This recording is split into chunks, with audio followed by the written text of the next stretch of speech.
Melanjutkan chapter sebelumnya, terlihat Paren dan Marpes yang berteriak, Siapa kau? Bagaimana kau bisa masuk ke sini?" Ucap Paren yang mundur sembari memeluk Marpes saat Ronan memasuki ruangannya. Padahal ini lantai teratas. Sembari menggaruk kupingnya, Ronan berkata, "Membuatku kaget saja. Kupikir aku akan jadi tuli." Asel pun merespon, Inilah kenapa ku bilang kita seharusnya naik tangga saja." Apa mungkin kau mengincar Marpesku?" ucap Paren yang ketakutan. Lalu Paren pun terkejut. Bulu itu. Dia menoleh ke arah bulu yang dipegang oleh Ronan. "Tunggu." Lalu melanjutkan, "Sang pahlawan." Ronan dan Asel hanya diam. Waktu berlalu. Astaga, aku sudah bersikap tidak sopan di hadapan pahlawan kami. Tolong lupakan soal yang tadi, ucap Paren yang meminta maaf kepada Ronan. Ronan pun berkata, "Sudah kubilang, tidak masalah. Kenapa kau terus mengatakan itu? Lebih tepatnya, semua ini adalah salahnya dia, karena dia memanjat melalui jendela," ucap Ronan yang menyalahkan Asel. Mendengar hal itu, Asel pun terkejut. Dia? Padahal kau yang menyuruhku menggunakan telekinesis, karena tangga itu merepotkan. Diam, ucap Ronan. Yang lebih penting lagi, ini tidak seperti bayanganku. Lepaskan aku, ucap Asel di samping. Lalu Ronan melanjutkan, "Tidak kusangka pemilik burung itu adalah Werleon, salah satu tipe werehomon yang langka, dan juga seorang profesor di Pilion." Paren pun hanya tertawa. "Aku pun sama terkejutnya denganmu. Tidak kusangka pahlawan kami mendaftar ke akademi. Sungguh memalukan. Andai saja aku tahu, aku pasti sudah menyiapkan surat rekomendasi. Tapi ujiannya dilaksanakan hari ini. Kuharap kau dapat lulus. Tapi kalau gagal maka..." "Kenapa kau berkata begitu?" ucap Ronan. Tidak apa. Karena sudah di sini, aku ingin bertanya satu hal. Seperti yang kau tahu, aku tidak punya banyak waktu." Sembari mengambil sesuatu di kantongnya, lalu menunjukkan kepada Paren. "Apa ini?" "Biru yang mengeluarkannya," ucap Ronan. Marpes mengeluarkan sesuatu?" tanya Paren, yang melihat apa yang Ronan keluarkan. Ini telur Dreambird." "Jadi Marpes mengeluarkan ini?" ucap Paren dengan semangat yang sambil memegang telur tersebut. Melihat hal itu, Ronan pun bertanya, "Ada apa? Memangnya aneh kalau seekor burung bertelur?" Ini bukan burung biasa, melainkan burung impian. Tapi yang lebih mengejutkannya lagi adalah, aku tidak tahu apa yang akan menetes dari telur ini." "Apa maksudmu?" tanya Ronan. Lalu melanjutkan, "Kalau itu telur burung, bukankah yang menetes juga akan menjadi burung?" Paren pun menggelengkan kepalanya, lalu berkata, "Telur burung impian ini berbeda." Lalu menjelaskan, tergantung dari lingkungan sekitarnya. Seekor burung impian akan menyerap mana unik, kemudian menetas. Di area penuh lava, telur itu akan meneteskan Phoenix yang diselimuti oleh api. Jika disarang monster, burung yang menetes dari telur itu akan mengambil bentuk monster, dan seterusnya. Dan ada keadaan di mana burung yang menetas takkan mengambil bentuk burung sama sekali. Tentu saja kalau ku analisis mana yang keluar dari telur, bukan hal yang mustahil untuk memprediksi penampilan seperti apa yang akan diambil oleh telur burung impian tersebut. Tapi telur ini memiliki banyak sekali mana. Mananya mengamuk bagaikan logam yang sedang melebur. Ini memalukan, namun saat ini sulit untuk mengatakan dengan pasti. Telur apa ini? Mendengar hal itu, Ronan pun berkata, "Astaga, kau sampai memaknainya seperti itu hanya untuk sebuah telur? Kemana saja kau berkeliaran sampai bisa bertelur seperti ini?" ucap Paren kepada Marpes. "Shrip!" Melihat hal tersebut, Ronan pun berkata, "Baru kali ini aku melihat burung yang tidak tahu malu." Lalu Paren berkata, "Jadi, aku ingin meminta sesuatu padamu. Maukah kau merawat telur ini?" Ronan pun menjawab, aku sih tidak masalah." "Tapi apa kau sungguh tidak masalah dengan ini? Apa itu telur yang berharga?" Paren pun merespon, "Tentu saja, burung impian hanya bertelur sekali seumur hidupnya. Tapi kenyataan bahwa dia bertelur di depan pahlawannya, kurasa Marpes merasakan sesuatu yang spesial." "Ship!" Terlihat Marpes yang terlihat seperti senang. Paren pun melanjutkan, "Aku ingin menghormati temanku yang sudah menghabiskan banyak waktu bersamaku. Jadi, ku serahkan telur itu padamu." Sembari menatap telur itu, Ronan berkata, "Baiklah, toh aku juga penasaran apa yang akan menetas dari telur ini. Sudah hampir waktunya, urusanku di sini juga sudah selesai. Jadi, kami pergi dulu," ucap Ronan sembari dia berdiri. Namun Paren menghentikannya. Tolong tunggu sebentar." Lalu Paren berbalik. Sembari dia berkata, "Dari tadi aku memikirkan apa yang harus kuberikan padamu.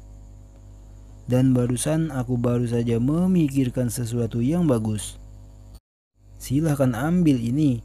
Ini akan membantumu dalam meneteskan telur itu," ucap Paren yang menyodorkan sebuah gulungan kertas. Ronan dan Asel pun bertanya-tanya apa itu. Ini. Lalu scene berpindah tidak lama kemudian, memperlihatkan sebuah bangunan megah. Bangunan tersebut adalah aula ujian praktek. Bangunan utama Kastel Gelelion memperlihatkan di dalam bangunan tersebut yang disiapkan untuk ruang tunggu para pendaftar seniman bela diri. Terlihat banyak orang yang sudah menunggu di tempat tersebut. Beberapa orang sudah siap untuk mengikuti ujian tersebut. Ujian untuk pendaftar nomor 11 telah berakhir, ucap seseorang. Lalu dia berkata lagi, "Pendaftar nomor 112, silakan masuk." Baik," ucap orang yang dipanggil tersebut. Orang itu pun memasuki sebuah ruangan tempat ujian praktik diadakan. Ronan pun bergumam, 112 ya? Selanjutnya aku." Lalu Ronan berkata, "Mereka benar-benar membuatku menunggu lama." Terlihat Ronan yang sudah bosan menunggu gilirannya. Lalu melanjutkan, "Bukankah menurutmu begitu, Maria?" tanya Ronan pada Maria di sampingnya. "Beginilah yang namanya ujian," respon Maria yang menganggap hal itu sudah wajar. Ronan pun bertanya, "Tapi kenapa kau memakai pakaian itu? Bukankah itu tidak nyaman?" Aku hanya memberikan perhatian ekstra terhadap penampilanku. Karena Pelion adalah akademi swasta yang dihadiri oleh semua bangsawan," jawab Maria. "Mereka mungkin saja akan menjadi pelangganku yang berharga.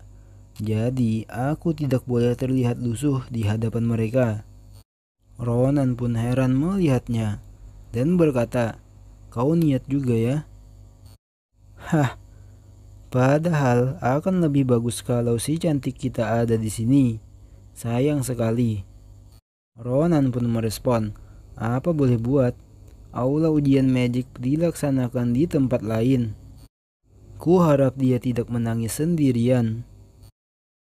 Ujian untuk pendaftar nomor 112 telah berakhir. Terlihat orang yang sebelumnya memasuki ujian terlihat lesu. Aku mengacau, ucapnya. Lalu terdengar, pendaftar nomor 113, silahkan masuk. Oh, ini giliranku, ucap Ronan yang sembari dia berdiri. Maria pun berkata, jangan gugup, lakukan sebaik mungkin seperti yang sudah kukatakan. Awas saja kalau kau gagal. Ronan pun menjawab, ya, aku tahu. Terima kasih atas dukungan sepenuh hatinya. Lalu menoleh ke arah Maria dan berkata, aku akan segera kembali. Memperlihatkan di dalam ruangan tersebut, terlihat Ronan yang sudah memasuki ruangan tersebut. Ronan pun menatap ke depannya dan bergumam, mereka adalah para Profesor Pelion. Terlihat ada 5 orang profesor yang menjadi juri kali ini. Ronan berdiri di depan mereka semua. Ronan terus menatap mereka dan mengukur kekuatan mereka. Dan bergumam, mereka semua terlihat menakjubkan. Tapi di antara mereka semua, si Pak Tua yang di tengah itu, Pak Tua yang disebut Ronan adalah kepala Akademi Pelion. Dia seorang Archmage, Kravakarater. Wanita itu juga terlihat sangat kuat. Aku jarang merasakan jenis kekuatan semacam ini di kehidupanku sebelumnya. Orang tersebut adalah instruktur Swordmanship Grand Sword Science bernama Naberos. Perkenalkan, namaku Ronan, sembari dia menundukkan kepalanya untuk memperkenalkan diri. Senang bertemu denganmu, Ronan. Aku kepala Akademi Pelion, Kravakarater, ucap sang kepala Akademi Pelion. Lalu berkata, baiklah, lawanmu adalah boneka yang sudah dimodifikasi dengan magic. Kau bisa mendemonstrasikan teknikmu menggunakan boneka itu. Apa kau sudah memutuskan teknik apa yang ingin kau tunjukkan pada kami? Ya, bukan teknik yang istimewa, ucap Ronan sembari dia memandangi boneka tersebut. Lalu melanjutkan, mungkin hanya tebasan cepat. Sembari berniat mencabut pedangnya. Kurasa itu sudah cukup untuk boneka itu. Kepala akademi pun tertegun. Instruktur di sebelahnya pun berkata, oh, hanya tebasan sederhana tanpa mana. Lalu berkata dengan instruktur yang ada di sampingnya, ya, pasti selalu ada yang seperti ini.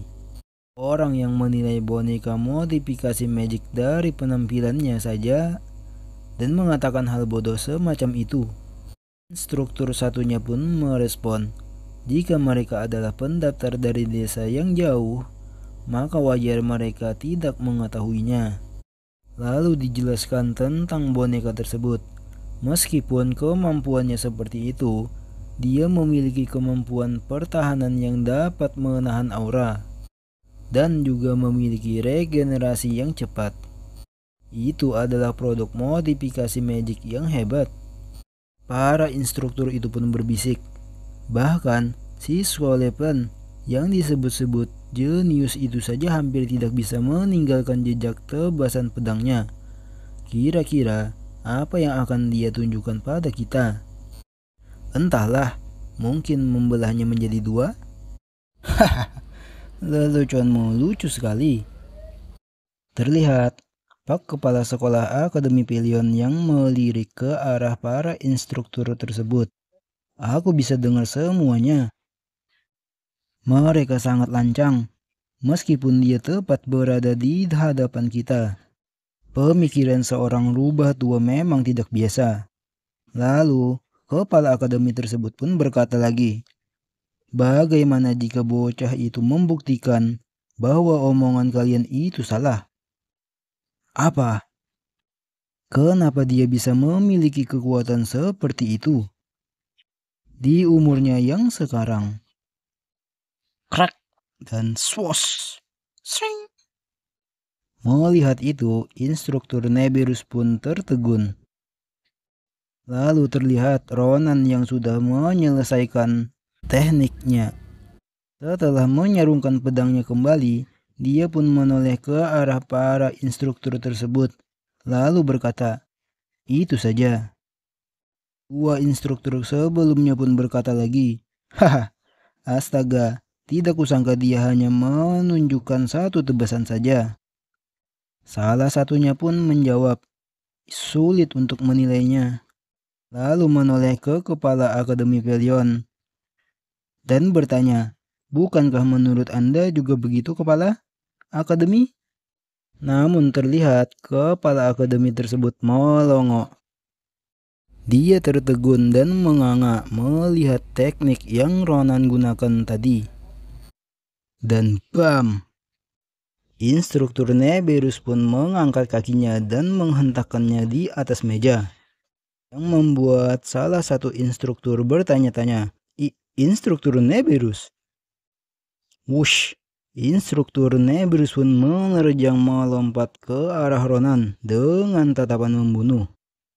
Terlihat pedang yang digunakan oleh instruktur Neberus pun sudah berada tepat di depan leher Ronan. Terlihat setelah teknik tersebut diluncurkan, hembusan angin tersebut menerpa seluruh ruangan tersebut. Melihat itu, Ronan terkejut. "Hah, membuatku takut saja. Siapa kau sebenarnya?" tanya Neberus pada Ronan. Lalu bertanya kembali, "Teknik pedang yang barusan, dari siapa kau mempelajarinya?" tanya instruktur Neberus dengan tatapan membunuh yang tajam.